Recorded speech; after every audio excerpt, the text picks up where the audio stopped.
is going on, everybody? Give me a second. I can't see any of you because I am working to get us live on Instagram too, because I think I can do it now. And now that I say that, it's giving me trouble doing that. All right, everybody. While I work on that, I'm going to go ahead and introduce everybody. We've got, as always, your favorite firefighter, even though he's a firefighter, Willy, myself, undercover detective Matt Pitcher, and hey, guess what? I just went live. Did I? Yes.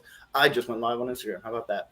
All right, here we go. And I am extremely excited to introduce our guests. I was just telling them before we came on, I feel like a little kid in a candy shop a little bit because as a narc, being a narc my whole career pretty much, like these were the OGs, if you will, that we looked up to, the guys that did the massive. When I got into law enforcement, it was around 2000. Oh, jeez.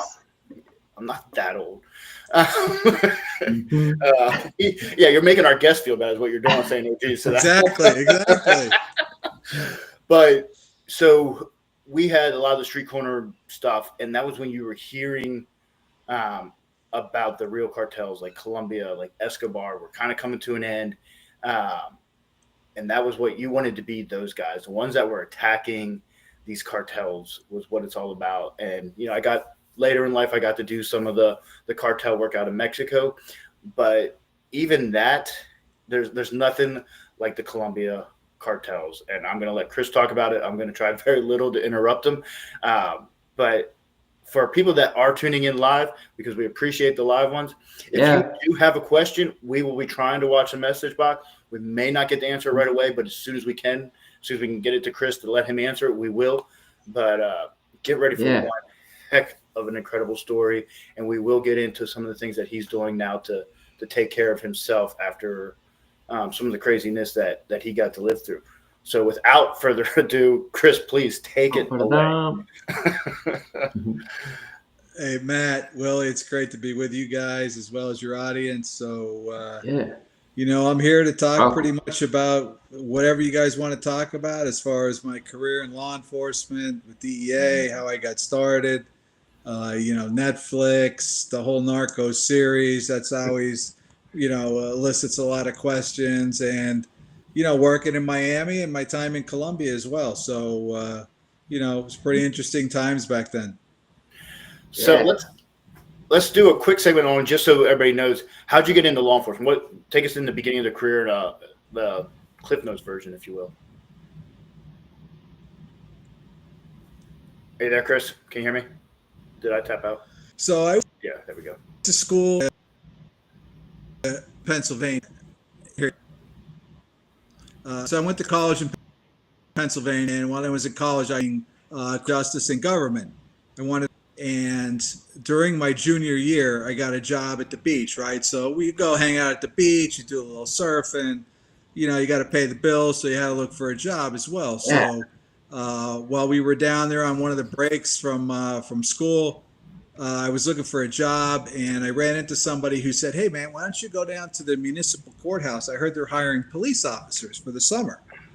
I was like, what's that about, you know? And so check this shit out, man. It's pretty crazy.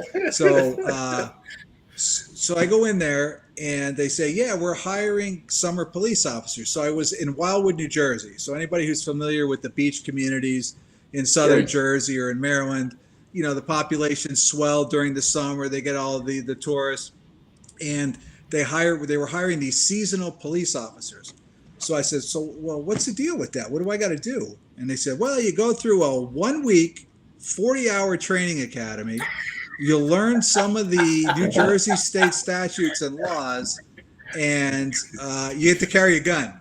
And I was like, really? I mean, I'm thinking to myself, I want to go to law school, right? So I'm thinking, like, what kind of liability is this? 40 hours, and they're going to give and I was 20 years old at the time, man. Check that out. I was 20 years old. I couldn't even go into a bar legally and drink, but here I am having a gun. So I called back to one of my professors in college. His name was Mr. Cotter. No relation to Welcome Back, Cotter. Yeah, that's exactly what I thought of. He was a retired NYPD guy, and I said, so I'm already thinking ahead. I'm like, hey man, can I get like college credit for this? Parlay this into an internship? And he said yes. So I got class credit for that. But so during that time when I was, working as this very experienced police officer after 40 hours, um, I was in a bar and I ran into this girl who wanted to sell me methamphetamine.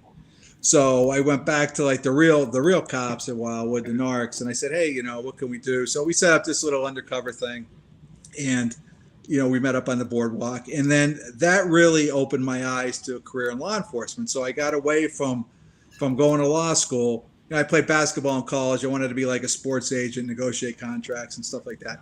So I got away from going to law school, and I became interested in law enforcement. And then I started looking into the Secret Service, DEA, FBI, CIA, and so I started to apply. And then in the meantime, I did this summer police officer job for 3 summers, and then I got hired full time as a real police officer in Virginia Beach, Virginia.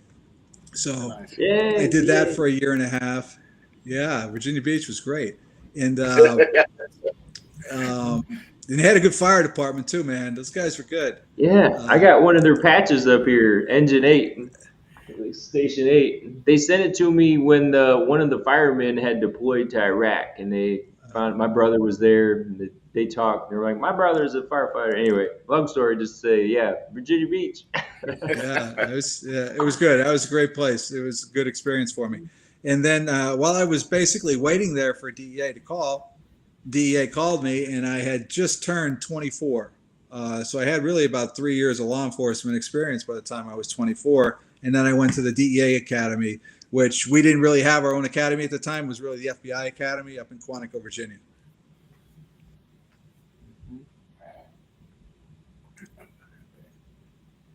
Do we lose you there? Are you there?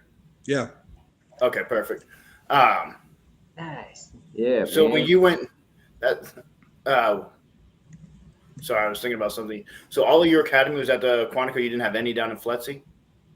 No. By that time, we had previously, I think until probably about maybe 85, 86, they were at Fletsy, but then they transitioned to the FBI Academy up there. So, so all of my training was done in Quantico, Virginia.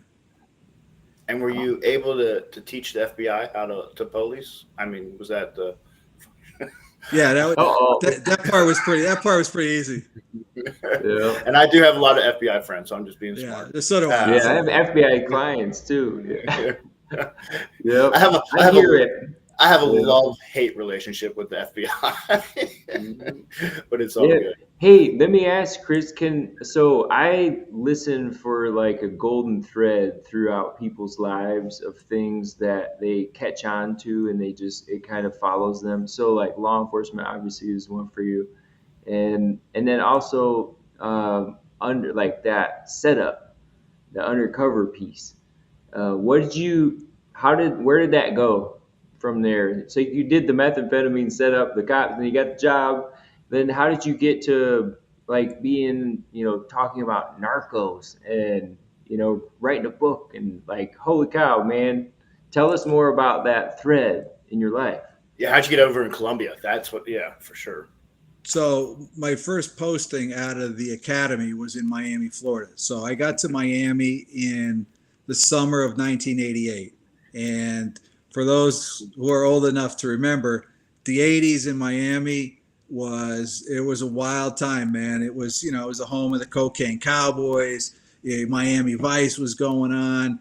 That was the place to be if you wanted to work drugs, as far as DEA was concerned. And it was the spot where the Colombian cartels were sending all of their cocaine to and the marijuana. I mean, that was the gateway into the U.S. was that Caribbean corridor. And at the time, 75% of the cocaine that was coming into the U.S. was coming in through the Caribbean corridor. So Miami was a hot spot, and you were basically thrown right into the frying pan. Like my first day or two on the job, I was, they're like, all right, here's a case, it's 5-10 kilo by bust. Go out and do it and handle it. And you're like, well, shit. Well, what do I do? How do I do it? And they're like, well, you're the FNG, right? So you figure it out. So it was a great place to learn the job. You either you sank or you swam, right? There was no other. You either figured it out or you were going to have problems. And it was very busy. It was a great place to learn the job. And of course, a lot of the cases that we worked traced back to Colombia, right? Whether that was the Cali or Medellin cartel at the time. We did a lot of transportation cases.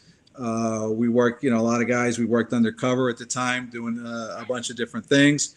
And by working on those large scale Colombian cases, and I did a lot of the maritime smuggling stuff, I became interested in going to Colombia. And, before I went to Miami, I said, hey, if I want to be a real DEA agent, I got to go to Miami, right? That's the place to be in the 80s.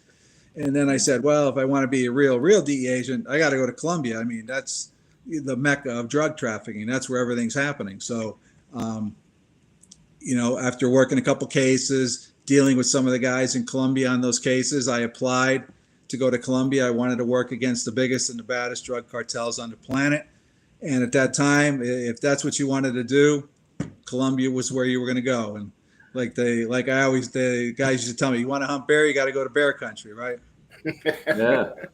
Excellent. Just right into it, man. So I got to ask. Spirit. Yeah, exactly. When you got to Colombia, I mean, what was that like? Was there the, for lack of a better way, the oh shit factor? Like, did I really want to do this? Like, once you touched down in a whole new world? Not as much, because when we were in Miami, we worked a lot of those high level cases. So we got to travel a lot from Miami, right? So we were traveling all through like the Bahamas, through the Caribbean, through Central and South America. So I had a pretty good idea of what to expect. I had only been to Colombia once right before I got there. I went TDY, but we had worked a lot out of Panama. We had done cases there. We had done stuff out of Honduras and Costa Rica. We did a couple of things out of Venezuela and Dominican Republic. So I was familiar with travel. I was, I didn't have any issues with the culture. A lot of guys went down there. There was culture shock, right? They'd never been out of the U.S. and they're like, holy shit, what am I doing here? So it wasn't like that at all for me. It was pretty much what I expected.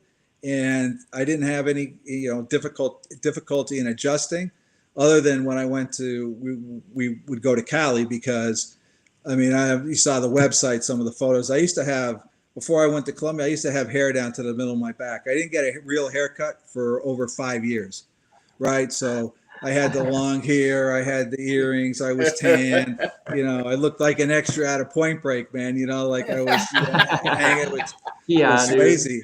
And my partner at the time, Dave Mitchell, I'm a good 6'2.5", and Dave is a good 6'3.5", 230, 240. I mean, he looked like he was, a tight end for the Cowboys or something. I mean, he was a big dude, man. And, and I had blonde hair and everything. So we couldn't really go anywhere in Cali without people just like, it was like an Eddie Murphy, 48 hours, where you walk into the bar and the music stops and the lights go on and everybody's like, what the hell are you guys doing here? So, and there was no American presence whatsoever in Cali, zero.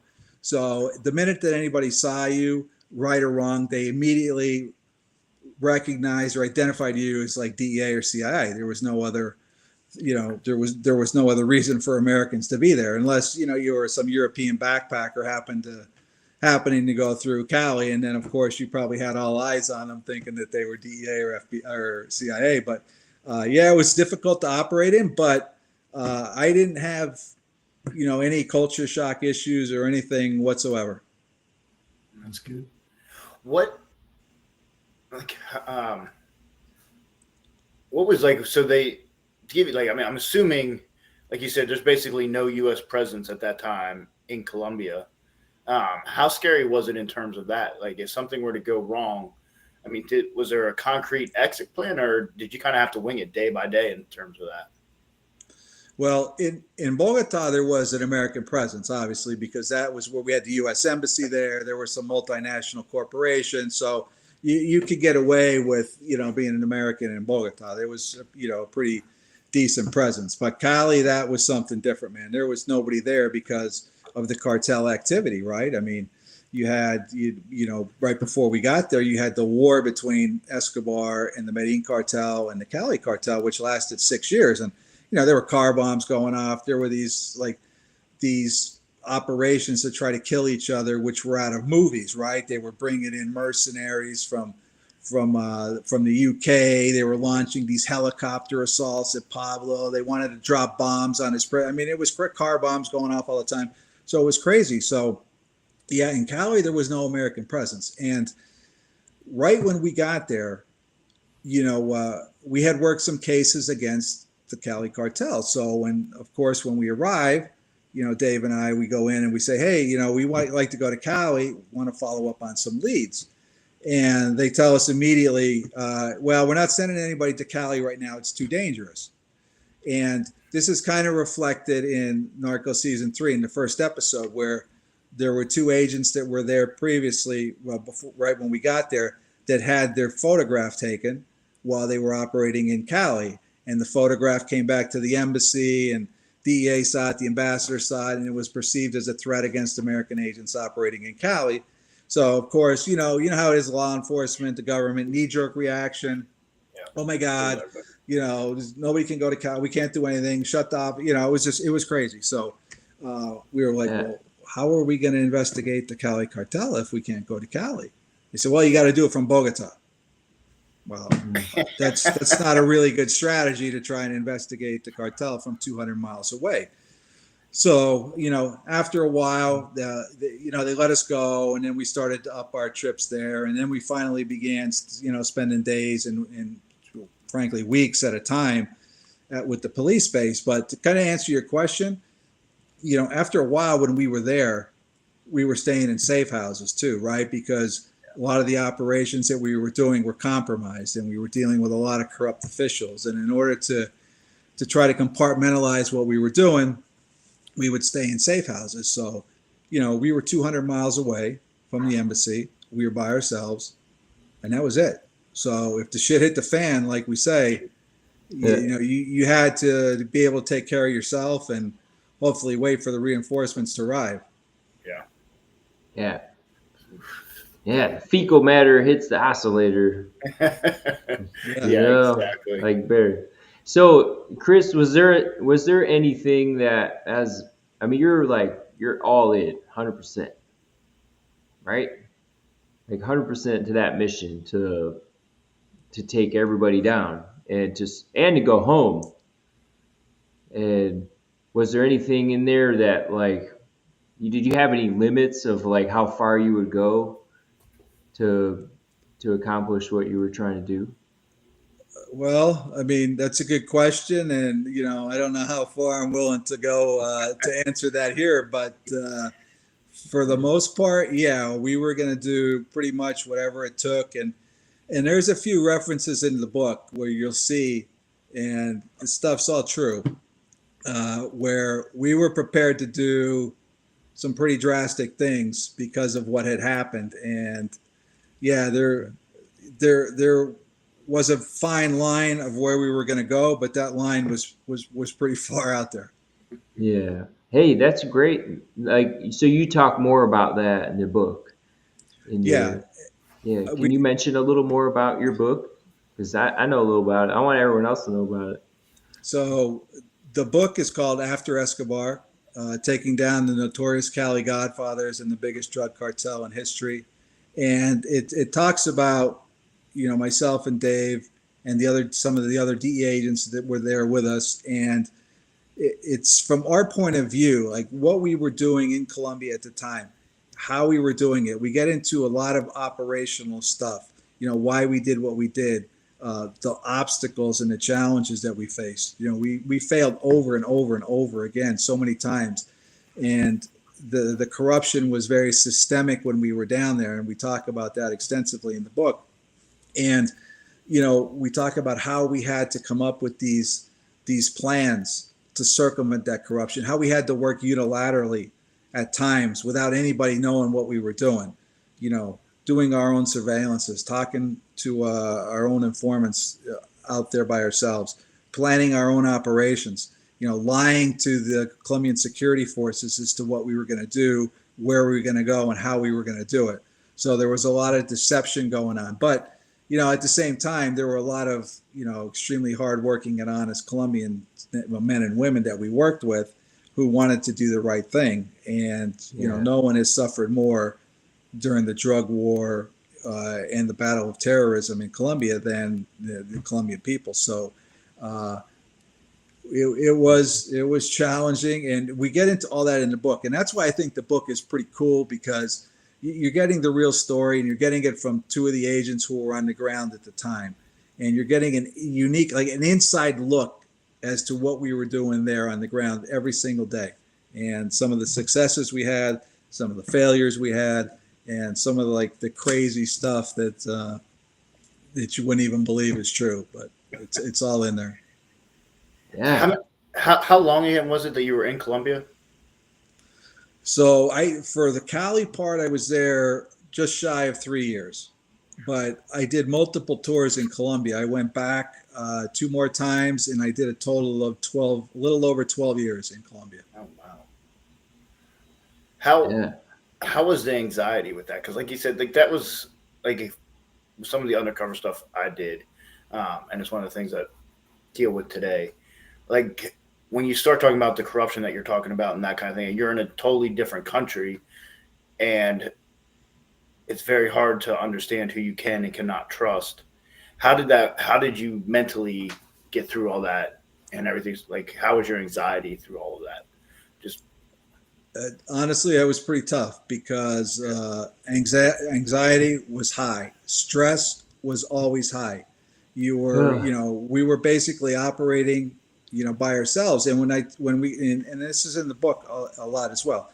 When we get to the point where we're starting to operate unilaterally because of the corruption, we're out, doing our own surveillances at night. We're doing all of this stuff. And we were routinely followed while we were there, whether it was by the corrupt police officials, by taxi drivers that were paid by the cartel, or as we call them, the Cali KGB, their counterintelligence arm of the cartel.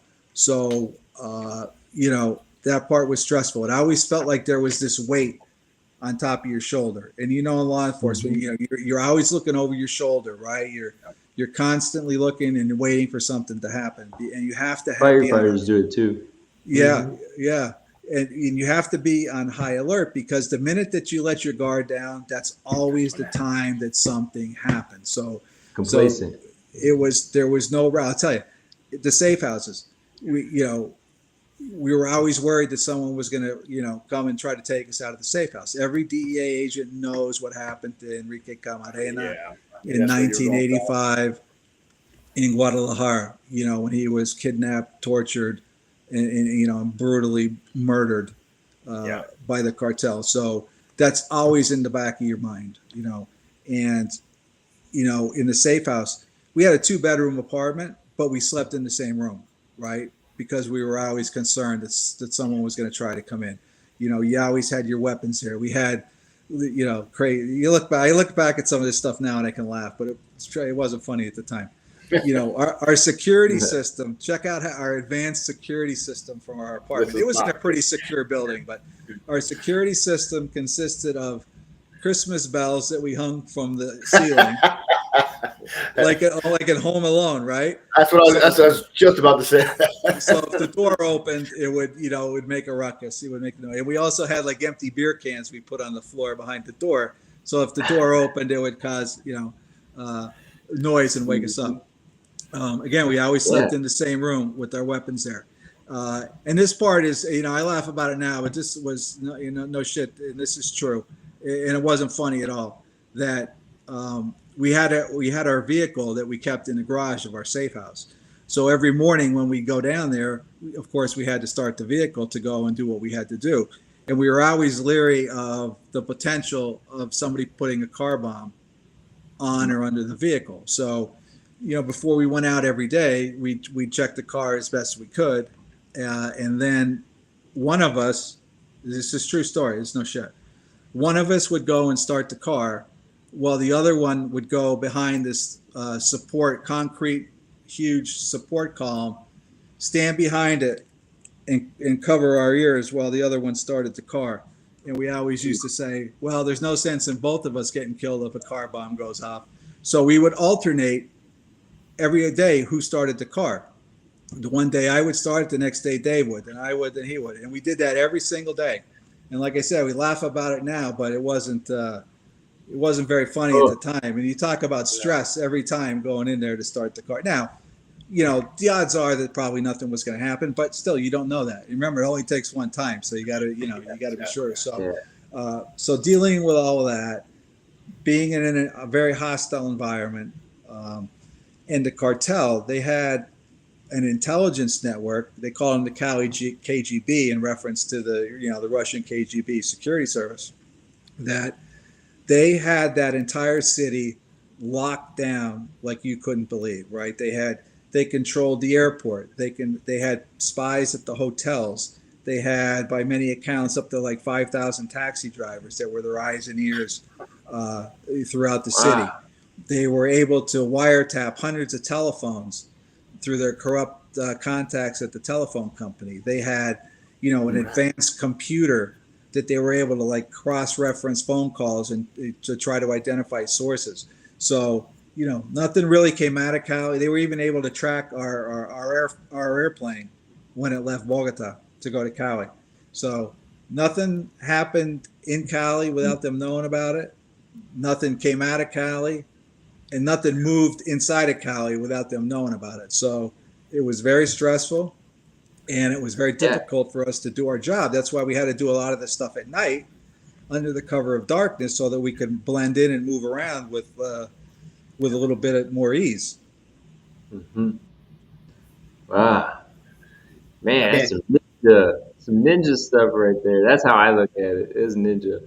You went in there and like did what you had to do, and and you made an impact. And now you wrote a book about it, and tell us about the Netflix stuff. So working with Netflix was pretty cool. I'm not gonna lie, it was cool. Netflix is a first class operation. They do everything the right way, 100%. They didn't spare a whole lot of expense when they were making that series. And what happened in that was, so the two DEA agents who were in season one, the infamous and famous Javier Pena and Steve Murphy, I had known them. Steve was in Miami when I was there. I'd worked with Javier when I was in Colombia during my second tour.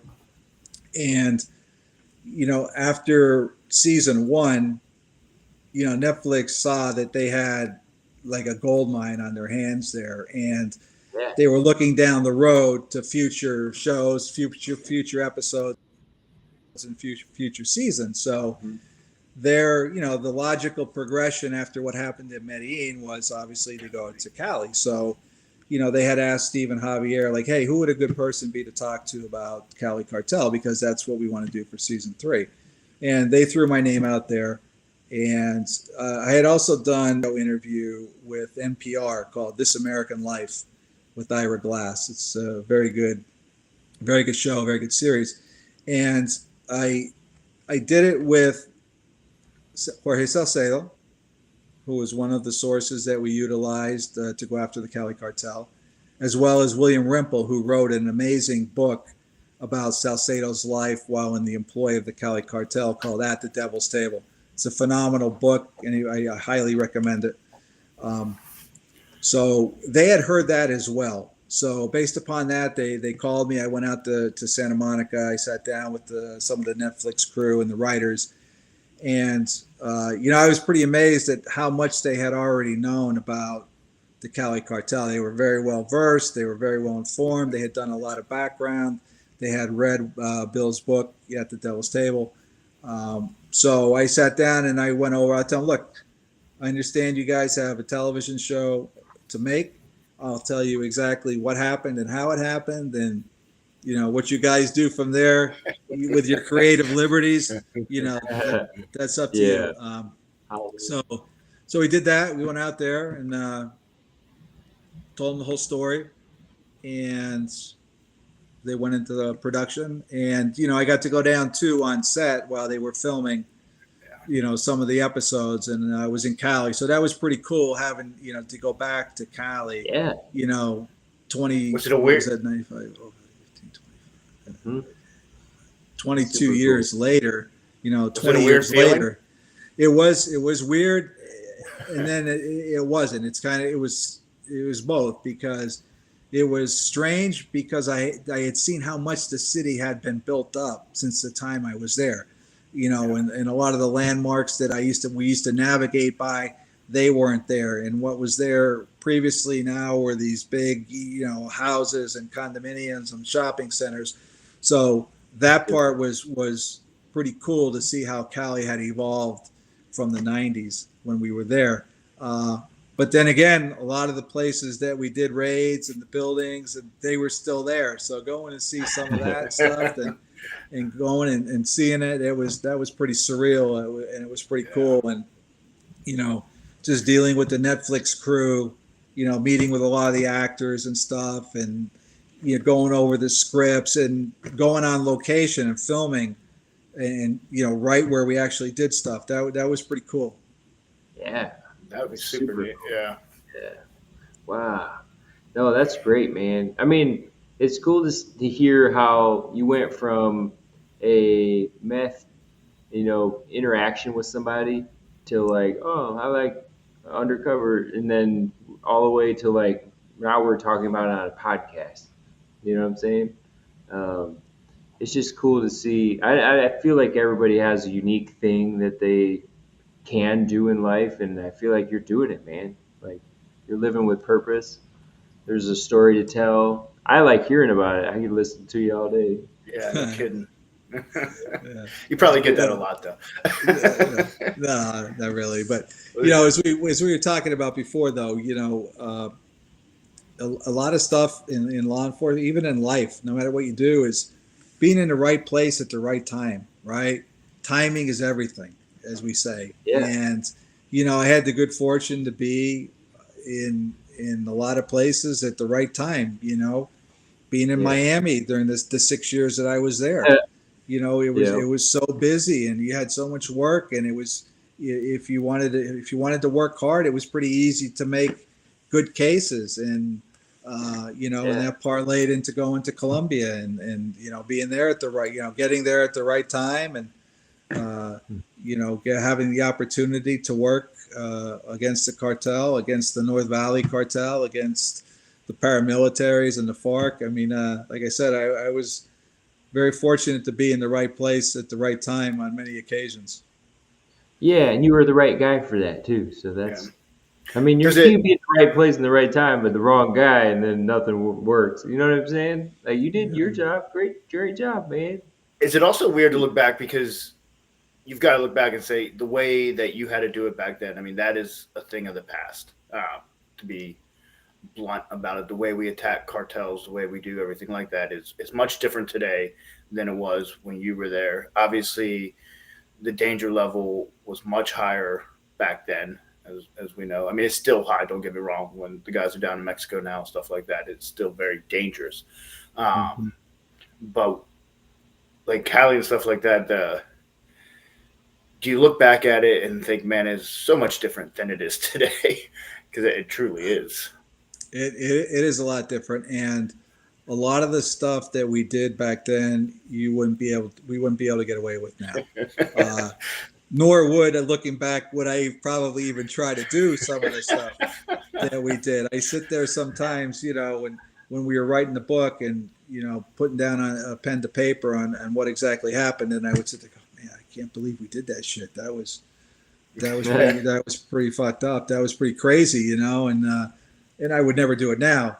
But and just to go back to what you were saying. So in Colombia, Colombia was the most in kidnappings in 1,400 kidnappings every year, right? That would divide by far the highest in the world.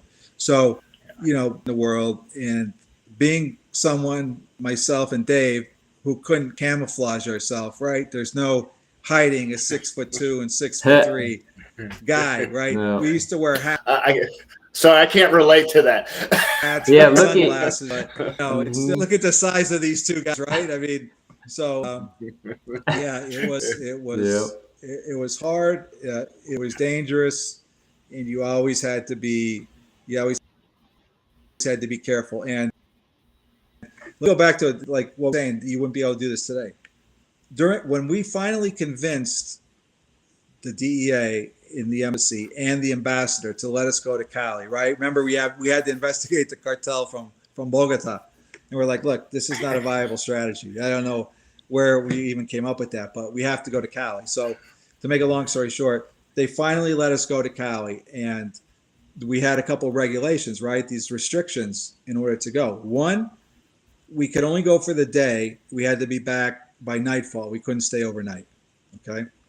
And then we couldn't leave the base without a police escort, right? So anywhere that we had to go, we had to have, a police or a military official, drive or accompany us anywhere because they didn't want us out there, by ourselves. And we were told emphatically, absolutely no unilateral activity whatsoever, because, DEA, right? What's the first word that pops into your mind when you think of DEA, right? Cowboys, right? These guys are crazy. They're cowboys. They run around. So that's what the ambassador thought, and that's what he told us. So those were the rules that we had to abide by. So after a few months, we basically violated every one of those restrictions in order to get our job done, right? We started to leave the base by ourselves. We got a car. We left the base by ourselves, and we started doing our own surveillances. We started doing our own reconnaissance missions and talking to our own sources. We were not staying at the police base. We were staying, in safe houses. So we were basically violating every restriction that was there for our own safety. And we got caught. One time we actually got arrested and detained, and we almost got thrown out of the country. But to look back and to do that stuff now, the way things are in law enforcement, right? We would never be allowed to do what we did back then. Yeah, totally. It's gotten all PC now. Everything. Like you watch even movies that are like that, and from the '90s movies now everyone would be up in arms for the things that they said and did. A lot of things have changed. That's for sure. Yeah. Yeah. What do you say to the new people coming into that field? And they got that itch to be undercover. Both of you guys, like what do you tell people about that life? Careful what you wish for. Yeah, just be careful what you do. Always be prepared. Have a plan A, a plan B, and a plan C, right? If not a plan D, because a lot of times, as we found out, when the shit hits the fan, you've got to roll into, one or two alternative plans, and you better be prepared when that time comes, because if you're not, you could be in a world of hurt. So you always got to be prepared. Watch your back, surround yourself with people you can trust, and no cowboy shit, right? As they tell us. So you got to be careful. Everybody's got a cell phone now. It's a lot different, and you really need to watch what you're doing, where you're doing it, and who you're doing it to, for lack of a better word. So yeah, it's a lot different now, and it's a lot more difficult, I think, now for the younger people coming on, trying to have a career in law enforcement. Yeah, and I've said this before. I think the days of the deep cover type UC stuff, it's gone. It's just not. It's not feasible anymore, to be quite honest. With technology, it's brought that to an end. I don't know how you could pull it off, to be quite honest, with facial recognition and everything else. I don't think it's as prevalent now as it used to be when you had a lot of the ATF guys and even some of the DEA guys who are kind of doing that long-term stuff. It's a lot harder now. It's much more difficult. Yeah. Wow. Yeah, I'd have been dead. There's no question in my mind about that. If they had I would have died a long time ago. Yeah, I'd be the first guy to die. Yep. I'm not a cop though. I'm a fireman. So I don't know what I'm doing, and then I would blow cover. Like you guys, but you got an axe. You got an axe. Yeah, That's right. Damage something. You You go out swinging. That's always a I'll swing. Yeah, exactly. You ever see that movie Violent Night? It's with Santa Claus and Oh, sure. Yeah. go Yeah. crazy. Yeah, exactly. This is my that's my my girlfriend basically. But it's retired now. It did hit a number of doors, and I won it in some kind of a raffle thing that I responded online, and Paratechnically sent it to me. Yeah, I had to like quick look up something and then respond, and they were like, "You won!" So yeah, I won an axe, and it became my axe. I'd take it everywhere. Nice. So, like Matt, you were saying, talking about stuff from the old days. I mean, I remember back in when I first came on with DEA in 1988, right? We didn't need operational plans to go out. It was just like, hey, or I get a call from my friend Alex. Hey, dude, we got to go meet these two guys in a bar tonight. Where they're coming down from North Carolina. They want to buy coke. So let's go. We got to roll. I go like, well, dude, we need surveillance. So I'll call Dave. He was our the other Friday. I'll call Dave. He'll sit at the bar and cover us. I'm like, what kind of operation is this? We would just sit there and, literally go, okay, you do this, and that was it. And now when you go out, you have, all these huge multi-page operational plans and, where the closest hospital is and prepare. Yep. But, back in the day, it was a lot different. It was just like, okay, let's go, let's get out the door. And, the safety factor wasn't as great as it is now, and it certainly wasn't the right way to do it. But that's the way it was back then, and things have evolved now, where I think it's much safer. There's much more planning, and you have a lot more equipment and technical stuff to help you when you do these operations. Yeah. So things have really evolved over the last 20, 30 years for sure. Oh, yeah. So my very first search warrant, I was still with my FTO on patrol. And one of the things to check off was a search warrant. And so Vice and Narcotics, which I think John Collins may be on here. I think he may have been in the van when this happened. But anyway, they needed a uniform because the uniform had to be the first one through the door on a search warrant.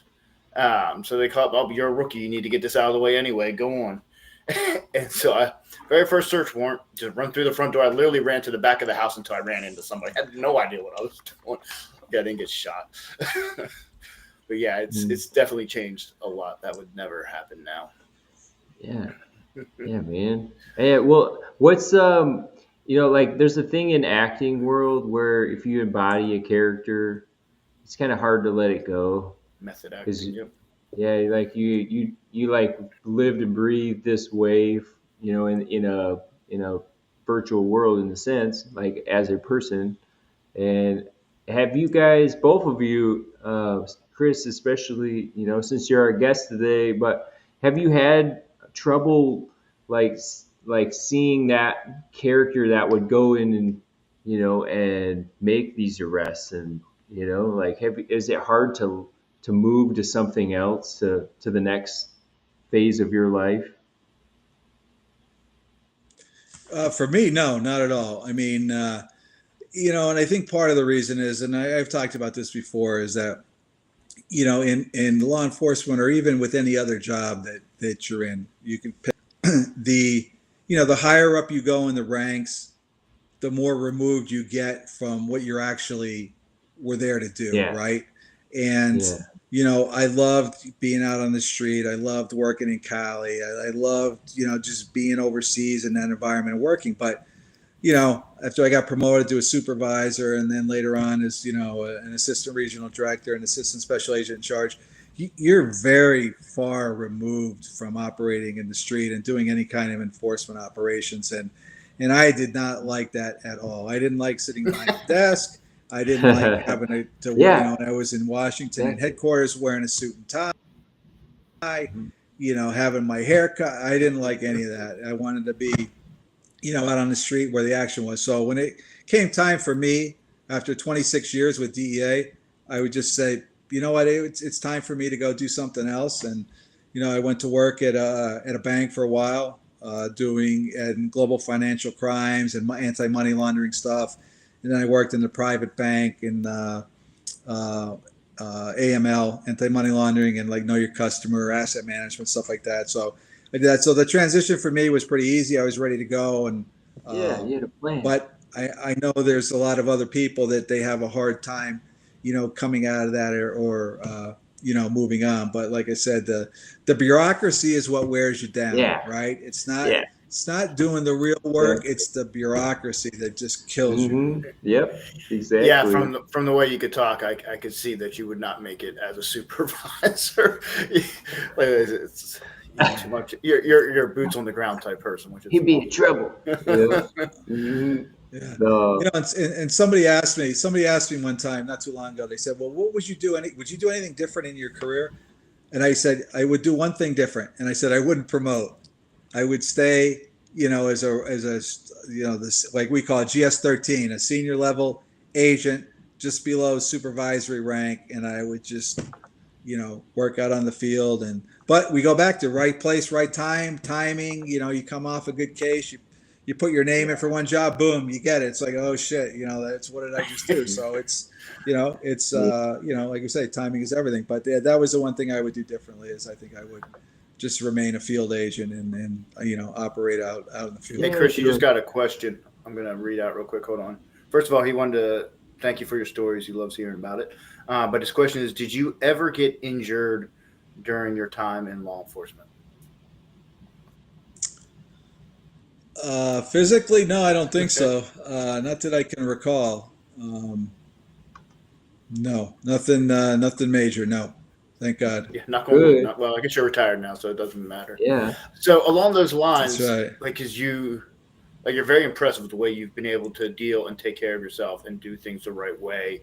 Like you've done, I think, a lot of law enforcement fall in trap. Like you said, once you got to the supervisor level, you're like, oh shit, this isn't me. I'm not enjoying work anymore. I know I need to move on, kind of thing. And so you did what you had to do, where as well as I know how many guys you see, they get that bitter thing in law enforcement when they move up. They hate what they're doing and all that, but they stay with it because they're scared to do anything else. Well, exactly. Yeah. How is there anything that you've had to do to take care of yourself mentally? Obviously, you've gone through the anxiety and stuff of the other stuff. Did the book help you with some of that, dealing with some of the things, like, because you said it brought back memories and that kind of thing. Has your mental health been pretty good through the whole thing? How have you dealt with things? Yeah, I mean, I haven't had any issues with that. I'm, like I always tell people, I'm not very bright, so a lot of stuff doesn't bother me. It kind of goes in and it goes out. So I don't let a lot of stuff, affect me. If what do I always say? If you can't control it, don't worry about it. Right? There's nothing you can do. Absolutely. It's a big one. So yeah, I try to stay busy.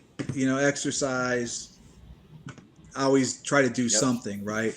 Whether it's go out hiking, go to the gym, keep busy, to write the book. But I'll tell you though, honestly, the one thing that has bothered me, and anybody, it's kind of funny, but anybody who knows me well will know the story I'm telling there is true, is that, because of, and I don't know anybody else in DEA who has similar issues, or even law enforcement, but, because you were always so hyper vigilant, in Colombia, I did 12 years in Colombia. So, you're always looking over your shoulder. Yeah. You see somebody walk and you're looking at them. Where's their hands? Who are they? You're looking over your shoulder. That's very common in law enforcement. But just being in Cali, though, things were amplified so much, right? You were by yourself. You were being followed. You had to worry about people coming into your safe house. You had to worry about starting the car, right? So, and your senses are so super heightened when you're working there. When you go back to the States or whatever, it was like you were exhausted, right? You were just running on adrenaline all the time. So my point is that I am hyper sensitive to loud sounds, right? So you've kind of conditioned yourself for the gunshot, right? Because the bombs going off, anything loud. Like if I hear something, like if somebody dropped, I was in a restaurant the other night, somebody dropped a glass, and I'm like under the table, and I'm like reaching for my gun, and my friend's like, dude, what's wrong with you? Or I have a family member who has glasses, and they have the glass case, and they always like slam it shut, and I jump. So if I see it, it's not a problem. It's when you hear something that and it's that immediate reaction. So so I'm like hypersensitive to sound like that. So but that's it. I mean, other than that, I think I've adapted well. I haven't had any issues. Well, I think you kind of hit the nail on the head. Like you said, you're always making sure you're staying busy, your exercise, doing that kind of thing. I mean, it sounds like you're, to be honest, almost textbook for the way you've got to do things when you retire and that kind of thing. I think the problem comes in is when you retire and you decide to not do anything. Like I can understand taking a few months off or whatever when you retire. But to not do anything for an extended period and let your brain go back into everything you've done throughout your career is going to cause you problems, especially if you're not exercising or if you're drinking heavily, that kind of thing. So I think, hats off, man. You're doing it right, clearly. I appreciate that. Especially as you get older, you got to keep moving. You got to keep doing things. You got to keep your mind active. And the more you're doing stuff, the more you're not thinking about the past, right? And you're moving on and you're keeping busy and you have your tasks that you need to complete and do. So I think that's that's good advice for anybody who is retired, is just stay busy, keep moving, be active. Well, Chris, as Willie would tell you, I am a stickler on time. We're coming up on our hour, but I am going to ask a huge favor because, like I said, I've already pre-ordered my book. So when it gets here, I will be reading it immediately. And with your permission, I would love to have you back on then after I read it because I know I'm going to have questions and stuff. I just want to hear from you because it's going to be phenomenal.